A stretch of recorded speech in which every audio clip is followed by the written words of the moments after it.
नमस्कार, आदाब। ट्रंप और नेतन्याहू की गुंडा धमकियों के बीच ईरान ने इजरायल को भूत बना दिया है। उनके नागरिक बदहवास से और जगह जगह इजरायली सेना को घेर कर पूछ रहे हैं कि तुमने ईरान को क्यों छेड़ा। और नेतन्याहू अपने देश की जनता से चोरों की तरह भाग रहे हैं। सच बात तो यह है कि इजरायल की कमर टूट चुकी है। हो सकता है वह जंग को आगे खींच ले जाए, लेकिन जो चोट ईरान ने उसे पहुंचाई है उससे आने वाली नस्लें यानी कई नस्लों तक उसे याद करेगा।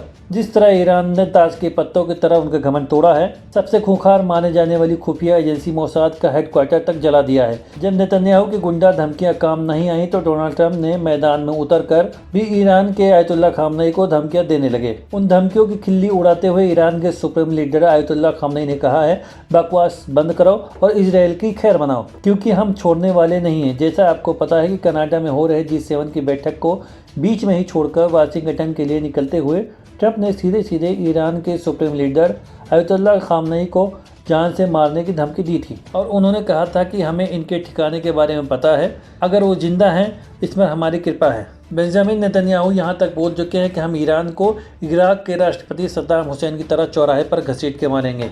दुनिया इस गुंडा सोच पर हैरान है और इंतजार कर रही थी कि ईरान इस पर किस तरह से अपनी प्रतिक्रिया देगा।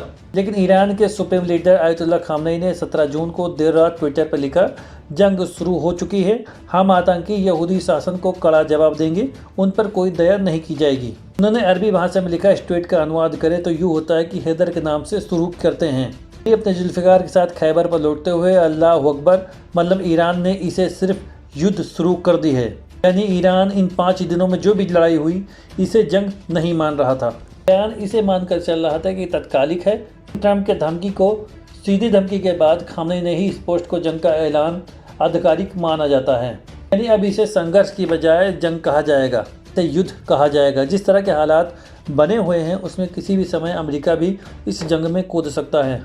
से वाशिंगटन पहुंचते हैं फौरन व्हाइट हाउस के सिचुएशन रूम में नेशनल सिक्योरिटी टीम के साथ एक गंभीर बैठक की। यह बैठक लगभग 1 घंटे 20 मिनट तक चली।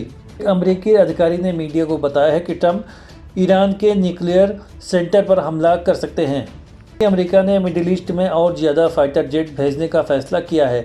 वहीं न्यूयॉर्क टाइम के मुताबिक अमेरिका के tanker plane Israeli fighter jet को फ्यूल सप्लाई भी कर सकते हैं ताकि वो लंबी दूरी तक हमला कर सके। अब हालात बदतर होते जा रहे हैं। ईरान इसराइल के बीच की लड़ाई में अब तक 224 ईरानी मारे जा चुके हैं, जबकि 1277 घायल हुए हैं। इसराइल में अब तक 24 लोगों की जान गई है, 600 से ज़्यादा लोग घायल हुए हैं। सोचकर देखिए 86 साल के खामनेई के आगे किस तरह से इसराइल इस तरह पड़ा हुआ है। इसका जन्म 19 अप्रैल 1939 को हुआ था। संसार के किसी भी देश के सबसे उम्रदराज राष्ट्राध्यक्ष हैं।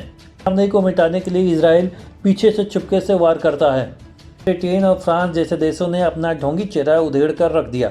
दुनिया के सबसे ताकतवर देशों के संगठन G7 को मिलकर बयान जारी करना पड़ा कि हम ईरान को खत्म कर देंगे। बाद मानवतावादी और लोकतांत्रिक होने के पश्चिमी पाखंड को इस लड़ाई करके छोड़ दिया है। सेना के मुताबिक जिन हथियार फैक्ट्रियों को निशाना बनाया गया है वहां मिसाइल और विमानों को गिराने वाले सिस्टम बनाए जा रहे थे। इन जगहों पर कच्चे माल और जरूरी उपकरण तैयार किए जा रहे थे। साथ ही तेहरान में जिस सेंट्रीफ्यूज प्रोडक्शन साइट पर हमला हुआ है वो यूरेनियम को शुद्ध करने के लिए इस्तेमाल होता था।